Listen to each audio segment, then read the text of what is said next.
Hello and welcome back to Project Luxury. Get ready to be amazed by the upcoming mega construction projects set to reshape the skylines in cities in 2024. From the futuristic heights of Ciel Tower in Dubai, blending engineers' marvels with natural elements, to Indonesia's ambitious new capital, Nusantara, and Jakarta's colossal Great Sea Wall, these projects promise to redefine urban landscapes and infrastructure on a grand scale. Notre Dame, Paris, one of the world's most iconic medieval structures, is currently undergoing a massive restoration project expected to cost around $760 million.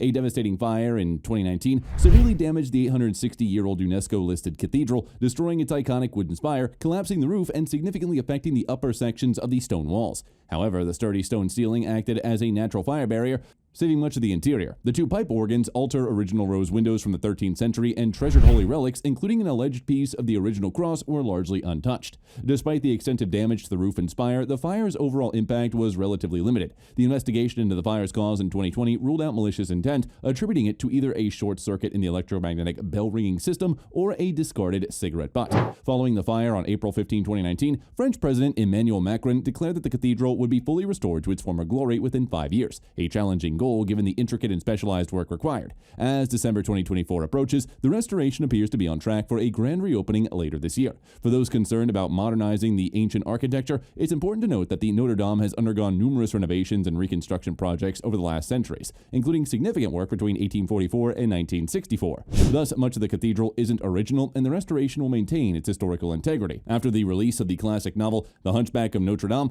interest in the cathedral surged, leading to the significant restoration project. This effort involved remaking large parts of the original structure, adding decorations, and more. As a result, the cathedral is now more of a beautifully reconstructed entity than a purely medieval relic. In fact, additional renovations were largely underway when the fire broke out in 2019. Originally, the wooden beams of the spire were covered in lead to protect against moisture and prevent interior water damage. However, as the lead deteriorated, the wooden side rotted and became nothing more than sponge and powder, posing a severe fire hazard. Concerns about a fire during the 2019 renovations were so high that a specialist warden conducted inspections 3 times a day. The fire department ran emergency drills, and firefighters were permanently on standby.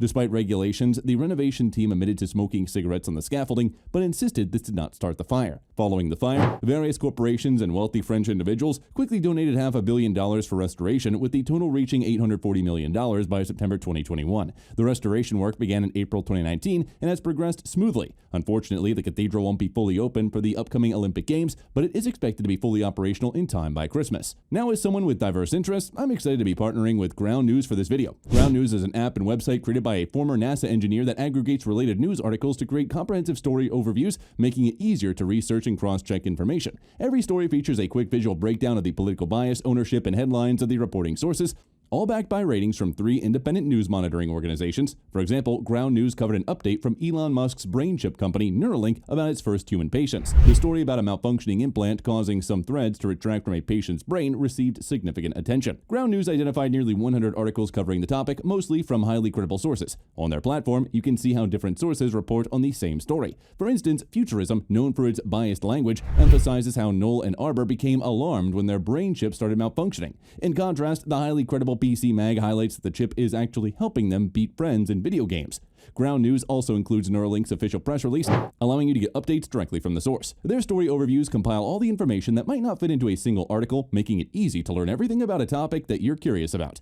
We highly recommend checking them out by visiting ground.news/projects or scanning the QR code on the screen. You'll get 40% of the same unlimited access Vantage plan that we use, which we find very worthwhile. Plus, they are entirely subscriber supported, ensuring their only agenda is providing high-quality content. Now back to today's video. The 840,000 square meters coral island off the coast of Saudi Arabia was once just a speck in the ocean. However, if everything goes according to plan, the island will soon become one of the world's most luxurious holiday destinations, attracting 2,400 visitors a day and creating 3,500 jobs. As part of Saudi Vision 2030 campaign, Coral Island is in the final stages of massive construction projects aimed at attracting the wealthiest holidaymakers. Specifically, those who can dock their yachts at the 86-bertha marina will have access to various luxury amenities. The motivation behind building a yacht-only luxury resort is closely tied to Saudi Vision 2030, an initiative to diversify the economy away from oil dependence. Saudi Arabia is well known for its oil, but the government has been trying to diversify its economy since the 1970s. Currently, about 75% of the Saudi fiscal revenue comes from oil, which is problematic due to the dramatic fluctuations in oil prices. This dependence in oil creates economic instability, prompting the Saudi government to seek alternatives to escape the economic resource curse. Saudi Vision 2030, spearheaded by Crown Prince and Prime Minister Mohammed bin Salman, aims to diversify the economy, foster a vibrant society, and position Saudi Arabia as a hub connecting the Afro-Eurasian regions. The primary goal of introducing luxury tourism to the region is to generate additional revenue through taxes and fees. Coral Island is the first step in the planned tourism expansion, with luxury yachts expected to arrive at this offshore paradise before the year's end. However, other aspects of the Saudi Vision 2030 plan have faced challenges. For instance, the 2018 Future Investment Initiative in Riyadh, which was expected to attract major companies like Ford, JP Morgan, Chase, Uber, and Google Cloud, fell apart after the murder of journalist Jamal Khashoggi, which was allegedly linked to the Saudi government. This incident led to the withdrawal of all major companies, causing the event to collapse. Despite its dark chapter, it is hoped that such issues won't deter people from visiting Coral Island when it opens. Switching from a Red Sea gem to a futuristic corporate utopia, Toyota's Woven City is a fascinating concept. It is designed to be a prototype for a fully AI-driven future where all vehicles are automated, allowing residents to live highly productive lives. This might sound like the beginning of a sci-fi novel about humanity's downfall, but the idea arose after Toyota was perceived as lagging in autonomous vehicle development. In response, Toyota embarked on an extensive spending spree, investing about $4 billion in autonomous vehicle research facilities in Silicon Valley in 2017, 300 billion yen in a similar project in Tokyo, purchasing Lyft's autonomous vehicle division for $500 million, investing $400 million in Pony.ai, and partnering with Chinese company Baidu to develop a smart car ecosystem. Woven City is the culmination of these efforts, an isolated urban area serving as a living laboratory for testing an autonomous future at full scale. The idea is that everyone in Woven City will be an engineer or developer contributing to and experiencing this futuristic environment. Toyota aims to create a hub for cutting-edge research and innovation. While the concept is impressive, much of the project remains vague, with information largely limited to marketing materials rather than detailed specifics. Despite this, Woven City promises to be an exciting venture, although we still don't know much about it. Woven City is set to open later in 2024, and we, for one, welcome our new robot overlords. When your new capital is rapidly sinking into the ocean, besieged by annual floods and worsened by illegal groundwater pumping, the solution is to build an entirely new capital city. Indonesia is doing just that, with a new capital, Nusantara, costing around $32.7 billion, and simultaneously constructing a great seawall to protect Jakarta, the original capital, at an additional cost of $40 billion. These remarkable construction projects each deserve their own discussion, but here's a quick overview. Nusantara, the new capital of Indonesia, is an enormously ambitious project currently under construction. It will be built in 5 phases, with the first phase focusing on the government central area zone and infrastructure set to be completed by November of this year. This phase will coincide with Indonesia's Independence Day, with 6,000 civil servants moving into the finished area. An estimated 150 to 200,000 workers will be participating in this phase alone. Phase 2, starting in 2025, will focus on businesses, education, and tourism, aiming for completion by 2029. Phase 3 will then expand waste and water infrastructure and public transportation. Phase 4 and 5 are set for 2035 and 2045 and will implement health sectors, increase residential living spaces, and incorporate a smart city concept. Overall, Nusantara is expected to occupy a total of 256,142 hectares according to the master plan. Meanwhile, efforts to save Jakarta are underway. The city of 10.5 million people face numerous challenges, the most pressing being that parts of it are sinking at an average rate of 5 to 10 centimeters per year. This problem is exacerbated by large parts of Jakarta being below sea level, situated in a natural land basin. Basin Java, constructed among 13 rivers, faces the dual threat of waterlogged terrain and potential flooding. While the city has drainage systems, poor maintenance and clogging cause severe annual flooding. The natural groundwater saturation is worsened by extensive illegal groundwater pumping. A recent inspection in a busy area of Jakarta revealed that out of 80 buildings, 56 pumped groundwater and 33 did so illegally.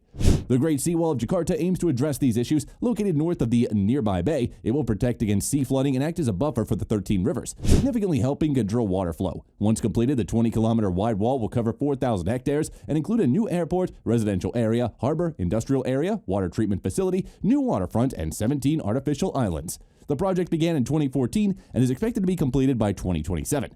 It's uncertain if stricter control of illegal groundwater pumping will reduce the city's sinking, although similar measures have helped other cities like Tokyo, San Jose, and Shanghai. Lastly, we have the Ciel Tower project in Dubai. While less groundbreaking than the other projects, it's still impressive. Set to be the tallest hotel-only structure in the world, Ciel Tower will stand 366 meters tall, offering 1,000 rooms across 82 floors and featuring an infinity pool, a common feature in modern skyscrapers.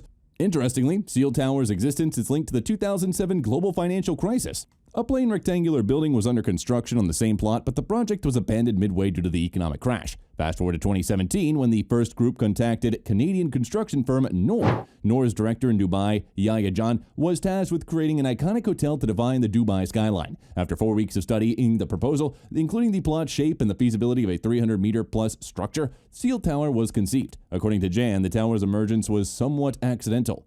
When the design process for Ciel Tower began, it was intended to be the tallest hotel. However, over 4 to 5 months, as they added sky gardens and a top-floor observation deck, they realized it was becoming the tallest hotel in the world. Jan explained, using marketing-friendly language, that the tower is based on his design philosophies of combining engineering, science, and nature.